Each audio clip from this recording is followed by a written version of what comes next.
Hello mga bata! Ako di ay si Teacher Clay. Karon nga adlaw, magtuon kita og bag-o nga letra. Unsa ka ni nga letra? Excited na ba mo? O sige, magtuon na kita. Tara! Karon nga adlaw, ang atong tun-an nga letra kay ang letter B. Kabalo na ba mo sa letter B? Kani ang letter B. Kani ang dako o kani ang gamay. Kabalo na ba mo ani? Kung wala pa, li atong tun-an. Unsa ka ang mga butang nga nagsugod sa letter B? Sige, ali tan-aw nato. Bola. Bola. Bola. Balay. Balay. Balay. Bangko. Bangko. Bangko. Wow!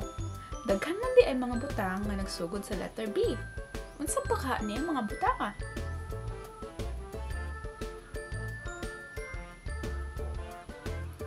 Wow! Daghan man di ay ba? Labi na kung mga animals or hayop. Daghan gyapon. Labi na sa baboy. Baboy. Baboy. Or buyog. Buyog. Buyog. Or butterfly. Butterfly. Butterfly. Daghan day gyapon, di ba? Wow. So, karon unsa ganito? So tong mga butang nga nagsugod sa letter B. Bola. Kaduha? Balay. Very good. Ay katulo? Bangko. Very good. So karon magtuon ta unsa ang pagsulat sa letter B. Kabalo na ba mo unsa ang pagsulat? Kung wala pa, sundin ninyo si Teacher Glay. Okay? Magsugod sa ibabaw, padulong sa ubos, balik sa ibabaw, mag-curve paingon sa tunga, curve na sad paingon sa ubos. Diba? Mauna ang letter B nga dako. Otro? Gikan sa ibabaw, paingon sa ubos, balik sa ibabaw, curve paingon sa tunga, o curve sad paingon sa ubos. Munang dako ang letter B. How about gamay nga letter B? Saan ka? Sa ibabaw, ibabaw na sad, paingon sa ubos, babaw, ubos, o paingon ka sa tunga, o curve paingon sa ubos. Kabalo na mo, sana?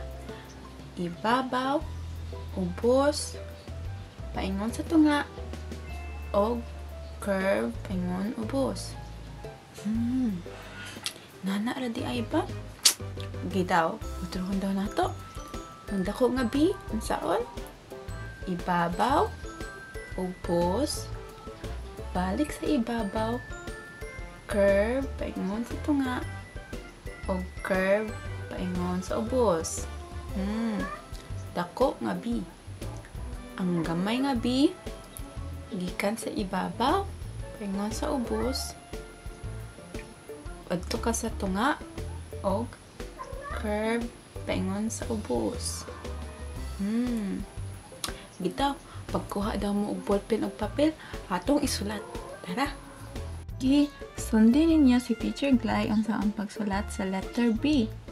Magsugod ta sa dako nga B. Diri nato isulat sa apad.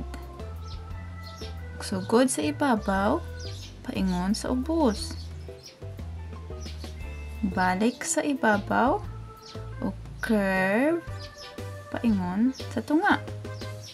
Tapos, curve na pod paingon sa ubos.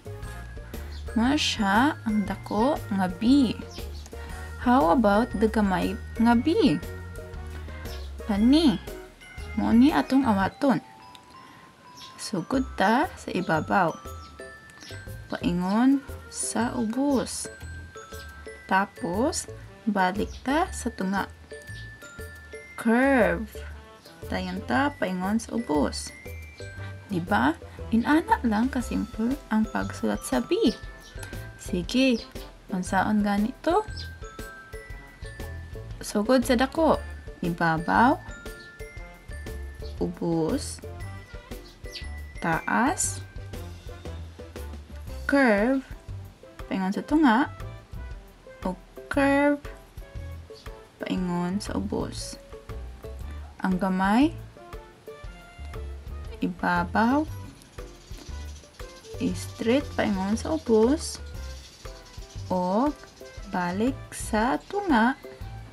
Tapos curve paingon sa ubos. Diba? Inana lang kasimple ang pagsulat sa letter B. Wow! Kabalo na din magsulat sa letter B. Pakpaki inyong kaugalingon! Yay! Uy! Oh! Butterfly! Naisunod! B! Butterfly! Wow! Wow! Very good! Diba? Na makita ra ninyo ang mga butang nga kasugod sa B sa inyong palibot. Og dito nagtapos ang atong leksyon karong adlaw. Thank you sa pagpamati kay Teacher Glay. Kita ta sunod. Bye!